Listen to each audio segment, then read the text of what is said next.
Bonjour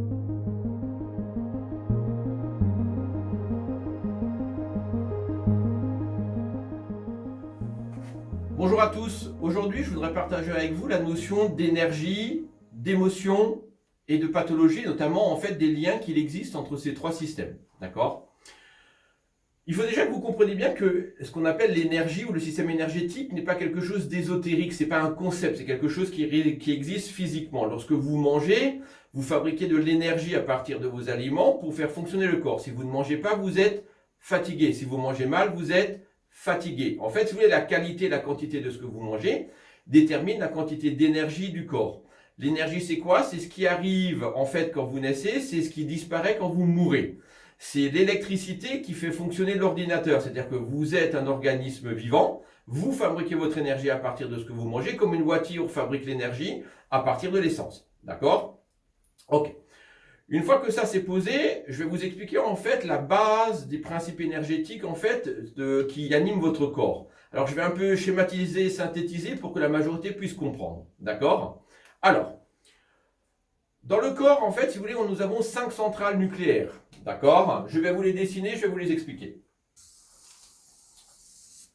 En fait, si vous voulez, chaque organe est couplé à un viscère au niveau de ses centrales. Donc nous avons le foie et la vésicule biliaire, le cœur et l'intestin grêle, la rate et l'estomac, le poumon et le gros intestin, le rein et la vessie. D'accord?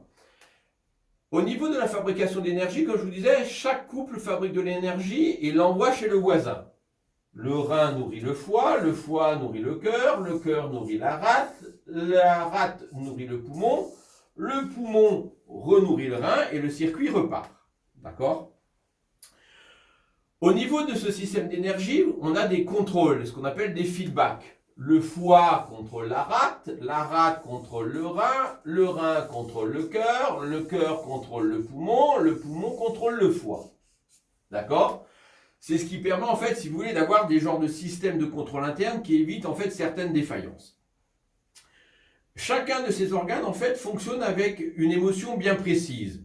Le rein, c'est la peur et la dévalorisation de soi, la vessie, c'est la jalousie, la vésicule biliaire, c'est la rancœur, le cœur, c'est la joie, les intestins grêles, c'est en fait réussir à trier ce qui est pur et impur, c'est-à-dire ce qui est juste et injuste dans la vie, et ainsi de suite. D'accord? Alors, aujourd'hui, on va se concentrer en fait sur le foie. Pourquoi le foie? Parce que le foie, si vous voulez, c'est plus de 80% de nos fonctions, et c'est sûrement plus de 90% en fait des cas pathologiques qu'on rencontre en cabinet. D'accord? Alors, il faut bien comprendre que si vous voulez, vous n'avez que 3 sources de maladies dans le corps. L'alimentation, l'émotionnel et les traumatiques. D'accord? Tout le reste en découle. Il existe en fait, si vous voulez, une 4e notion qu'on appelle tout ce qui est chimique, les vaccins, les colorants, les édulcorants. En fait, la majorité de ces systèmes attaquent le foie. C'est pour ça qu'en fait, on va parler aujourd'hui du foie, puisqu'en fait, c'est lui qui est la pièce maîtresse. D'accord? Le foie est un organe qui réagit au stress, à la colère, à la frustration et à l'injustice. En fait, si vous voulez, le vrai terme, comme disent les Chinois, c'est la frustration. C'est-à-dire tout l'espace qu'il existe entre ce que je voudrais et ce que j'ai, entre la réalité du monde et mes désirs. Je voudrais que Sophie me parle autrement, il n'est pas normal que je n'ai pas d'augmentation, je vois pas pourquoi les cons existent, on devrait tuer tous les meurtriers du monde. Ça, c'est la frustration, d'accord? Pour vous dire, nous sommes tous en frustration, d'accord? Le foie est l'organe sûrement le plus complexe du corps parce qu'il contrôle quasiment la majorité des systèmes, dont le système hormonal, dont le système sanguin, dont le système digestif. D'accord? Lorsque le foie est soumis à cet excès d'émotion, en fait, si vous voulez, il commence à chauffer, il travaille de trop. On appelle ça une montée du yang du foie. C'est-à-dire, en fait, c'est comme si vous preniez une voiture, que vous enlevez la vitesse, que vous serrez le frein à main et vous accélérez. Le moteur, il chauffe, il carbure. D'accord? On appelle ça une montée de yang du foie, donc vraiment liée à l'émotionnel. Normalement, cette énergie du foie, en fait, est envoyée vers le cœur, ce qui va causer de toute façon des soucis au niveau cardiaque. Mais restons pour l'instant sur le foie, d'accord? L'augmentation de cette énergie du foie va entraîner des symptômes multiples, notamment un réveil entre 2h et 4h du matin, des problèmes digestifs, des saignements de nez, de l'eczéma, du psoriasis, des douleurs intestinales, des douleurs articulaires, et une énorme quantité de facteurs. D'accord? Je ne peux pas tout vous expliquer parce que après on rentre dans une complexité qui est beaucoup trop grande. Ok, ça c'est les symptômes, ce qu'on appelle du foie. Mais le foie, normalement, cette énergie va être partie, en fait, si vous voulez, vers le cœur. Si le foie envoie du cœur si le foie envoie l'énergie vers le cœur va prendre des décharges de mauvaise énergie. C'est-à-dire qu'il va faire des tachycardies, des palpitations, il va s'emballer, il va faire mal. D'accord?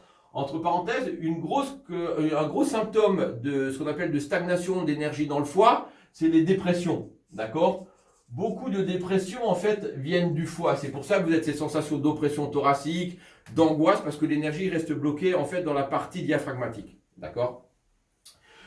Donc, lorsque le foie est en surpression et qu'il doit envoyer l'énergie vers le cœur va se protéger. Il va mettre une barrière ici.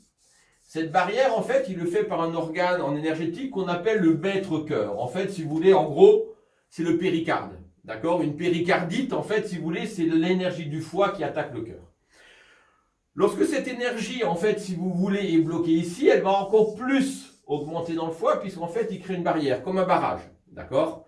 À un moment donné, cette énergie doit forcément s'échapper. Elle va s'échapper où?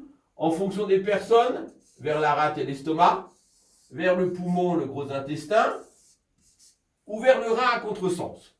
Dans ces cas-là, nous allons avoir des gastrites au niveau de l'estomac, nous allons avoir des problèmes de circulation sanguine et lymphatique au niveau de la rate, nous allons avoir des rectocolites ulcéro-hémorragiques ou ce qu'on appelle des syndromes du côlon irritable, nous allons avoir de l'asthme, nous allons avoir des cystites, et nous allons avoir en fait ce qu'on appelle des colites, des sciatiques, des névralgies sur les nerfs, des lombalgies, toutes choses au niveau de ce méridien du rein.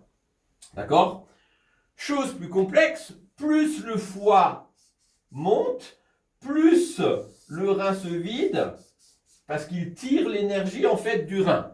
C'est pour ça que vous avez en fait ce qu'on appelle des lombalgies, des lumbagos, des sciatiques d'origine émotionnelle, parce que plus le foie est dans la frustration, plus le rein se vide et plus vous allez vers les terrains pathologiques en fait du rein. Il faut savoir que le rein lui-même, c'est la peur, la dévalorisation de soi. Il contrôle le système osseux, qui contrôle le système nerveux. Donc chaque fois que vous avez un rein faible, vous avez une pathologie osseuse ou un système neurologique en déficience. D'accord? Trouble de la mémoire, trouble de la concentration, manque de confiance en soi, tout ça c'est le rein, d'accord? Alors pourquoi je vous explique tout ça? Pour que vous compreniez bien qu'au bout du compte, aujourd'hui, il n'y a aucun médicament au monde qui va calmer en fait cette frustration qui vient du foie, d'accord? La frustration se calme par un travail personnel, un travail sur soi, par un changement du regard que nous portons sur le monde. C'est bien pour cela que si vous voulez, sur mon site, je fais le lien entre pathologie et coaching. Parce que pour moi, personnellement, le seul moyen de vraiment guérir son corps, c'est de changer notre système émotionnel et de caler la qualité alimentaire de ce que nous mangeons. D'accord? Tout le reste, c'est que de l'ersatz, c'est du mensonge. Ce n'est pas parce que vous prenez une pilule pour le cœur que votre cœur il est sauvé. On fait juste des infarctus en bonne santé. C'est tout ce que vous allez faire. D'accord? Donc aujourd'hui, si vous voulez, l'essentiel est de bien comprendre que chacun de ces organes somatise votre souffrance émotionnelle. Il n'y a pas de hasard, il n'y a pas de fatilité. Un cancer n'est que l'expression la plus juste de votre souffrance interne. Un Alzheimer, un Parkinson, un eczéma, un psoriasis, une névrose, des troubles des règles, des troubles du sommeil, de l'arthrite, de l'arthrose. Tout ça est directement lié à votre état alimentaire, à votre état émotionnel. D'accord? Donc, à ce jour, il faut bien comprendre que si vous voulez, la médecine va enlever un symptôme, mais elle ne va pas traiter le terrain. Je ne suis pas contre la médecine, puisque par définition, l'allopathie peut sauver des vies. Un antibiotique et certains médicaments ont vraiment un sens, d'accord? Mais si vous voulez, il faut bien comprendre que lorsque le corps tombe malade, vous avez déjà perdu la guerre. C'est-à-dire en fait, vous avez besoin d'un antibiotique parce que votre corps est faible, parce que le virus a gagné, d'accord? L'essentiel est de travailler en amont sur ce système-là, c'est-à-dire contrôler votre alimentation et la qualité de vos pensées pour éviter que le corps en fait ne puisse somatiser, puisque toute somatisation n'est que l'expression la plus parfaite de cette souffrance. D'accord? Arrivé à un moment, si vous voulez, il faut bien comprendre que la médecine a un intérêt à vous garder malade. Plus vous êtes malade, plus on vend de médicaments. L'idée la plus cohérente est de prévenir plutôt que de guérir. C'est-à-dire de faire en sorte que vous ne tombiez pas malade, plutôt que de travailler une fois que vous avez perdu la guerre. Donc, travaillez sur votre système émotionnel, calez la peur, calez la colère, calez la jalousie, calez tout ce que vous voulez qui vous anime, pour qu'au bout du compte, à long terme, votre système en fait ne tombe pas malade. La notion de qualité de vie, autant physique que morale, est directement liée à ce que vous faites subir à votre corps. Il n'y a pas de hasard ou de fatalité dans la maladie, il n'y a qu'un mode de fonctionnement qui montre que votre corps en souffre. D'accord ? Tout symptôme n'est que l'expression d'une souffrance interne, que ce soit alimentaire ou émotionnelle. Vous respectez votre corps, vous fonctionnez dans le bon sens, il n'y a quasiment aucun symptôme qui peut passer. Le symptôme n'est que ce qui vous montre que vous ne respectez plus votre organisme. Voilà. Alors, j'espère avoir été assez clair, j'espère que vous allez comprendre en fait la démarche qu'il y a derrière, afin de changer, j'espère, votre manière de vous soigner, de tendre vers une médecine plus naturelle, plus juste, plus cohérente, d'éviter au maximum les maladies qui ont une quantité d'effets secondaires affolants. Juste pour vous dire, tous les médicaments sont filtrés par le foie, puisque ce sont des produits chimiques et évacués par les reins. La majorité de ces médicaments affaiblissent ces deux organes, notamment tout ce qui est chimiothérapie, radiothérapie. Et au bout du compte, si ces deux ne sont pas, en fait, si vous les touchez, le foie va évacuer le système vers l'estomac, vers les intestins ou le reste et vous sortir des pathologies sur les autres organes. D'accord? Quand on vous dit que le Mediator a attaqué, si vous voulez, en fait, le cœur, par définition, au niveau énergétique, il a été filtré vers le foie et il est parti vers les valvules du cœur. D'accord? Je ne peux pas dire qu'on peut encore faire confiance à la médecine puisque eux-mêmes ne connaissent pas le nombre d'effets secondaires des systèmes avant de les avoir testés pendant 20 ans. Donc, on vous fait prendre des médicaments, on vous dit que vous ne risquez rien en ne sachant pas ce qu'il y a vraiment derrière. Donc, tout ce qu'on peut éviter comme médicament, à mon avis, est logique. Je pense que plus de 80%, 90% des pathologies peuvent être traitées sans médicaments. Les 10% restants, les 15% restants, on a du sens, on a de l'intérêt, on va le garder, c'est très bien. Ça serait même dommage d'aller contre, puisque par définition, on peut sauver des vies. Mais l'abus est nocif, puisqu'on peut faire autrement, simplement, sans danger, avec moins de risques. Je ne vois pas pourquoi on s'en prive. Voilà. Donc j'espère que vous avez compris, que j'ai répondu à certaines questions et que vous saurez en fait si vous voulez tendre vers quelque chose de plus naturel pour garder la santé la plus longue, la meilleure possible durant des années. Voilà, prenez soin de vous, passez une bonne journée.